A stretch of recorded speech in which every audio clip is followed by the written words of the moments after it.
Hello and welcome back to High Peak Education.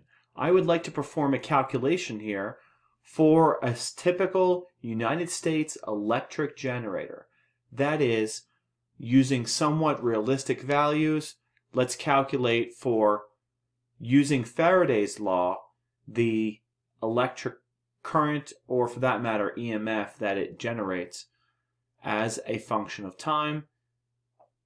So we'll do this calculation. Let's write down our knowns. Notice that when I calculate the maximum EMF of a typical United States electric generator that has 200 turns. So capital N is equal to 200 turns. That's the total number of turns. And then it's in a strong uniform magnetic field, so B is 1.25 Teslas. That's a large magnetic field. It has a 3.0 meter square aperture. So that means a side length, so let's write it like this. A side length is 3.0 meters, but then we know the area is length squared, so that's just 9.0 meters squared. Okay? And then, let's see, rotates with a frequency of 60 hertz. Okay, so F is equal to 60 hertz. Now let us remind ourselves of the electric generator equation.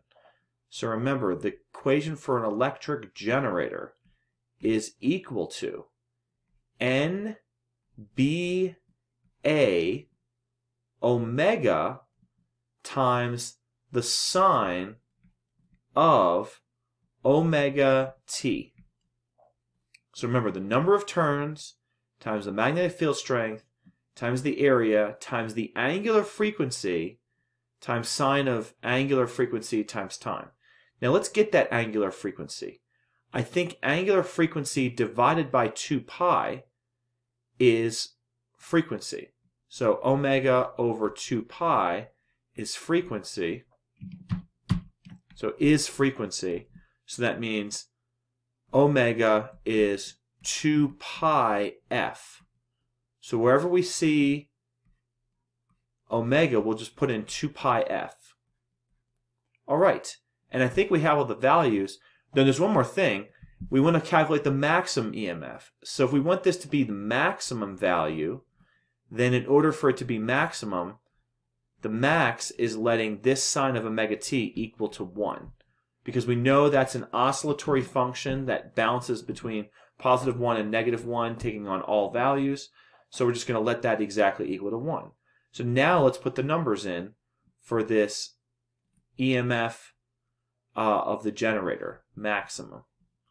So the number of turns was 200 turns. That's really unitless. Turns is just a counting number. B is 1.25 Teslas. And then the area is 9.0 meters squared. Meter squared. The omega is 2 pi f. That's 2 pi times 60 hertz. Now, by the way, this is actually going to be 120 pi radians per second. But again, we don't necessarily have to get the decimal. And then again, the sine of omega t, it ends up being times 1.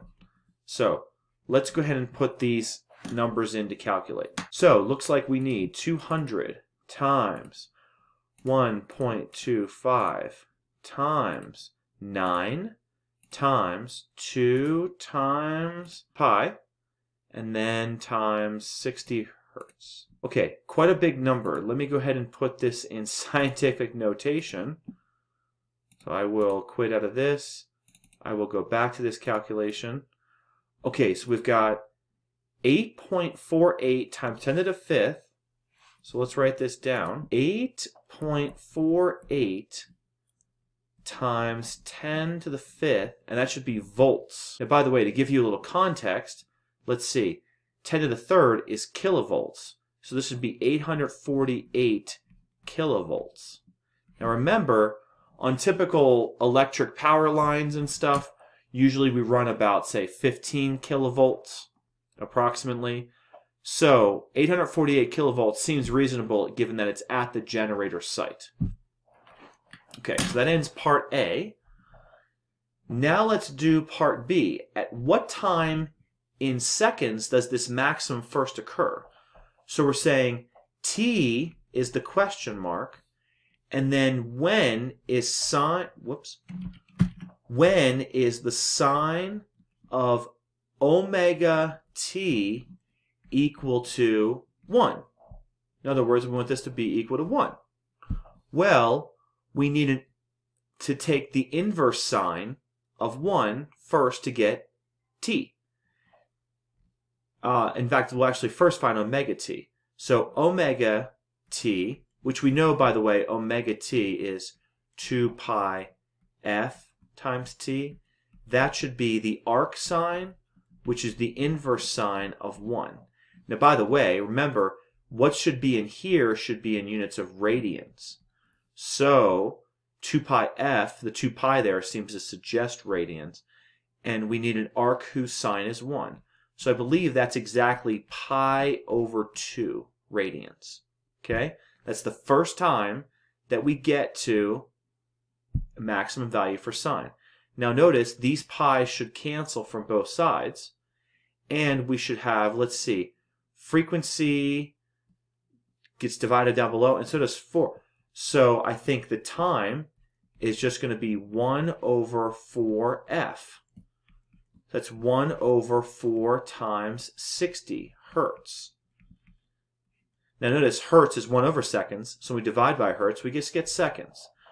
So let's see, 60 times 4 is 1 over 240. So we just need the reciprocal of 240. So 1 divided by 240, because I believe 240 is 60 times 4. And that should be, let's see, 4.16 times 10 to the minus 3. So this is approximately 4.16 times 10 to the minus 3 seconds. And just for some context, that's 4.16 milliseconds. Now remember, this thing is turning at 60 hertz, so that's 60 rotations per second. So we're thinking, okay, does it take 4.16 milliseconds to just do a quarter turn? Because I think pi over 2 radians is just a quarter turn. I mean, that seems reasonable to me. So I think we should be good. Alright, thank you very much for watching this video. Please smash that like button if you enjoy this content. Please subscribe to the channel to grow the channel. Please share this amongst your social network. I want to thank you for watching, and please check out the next video.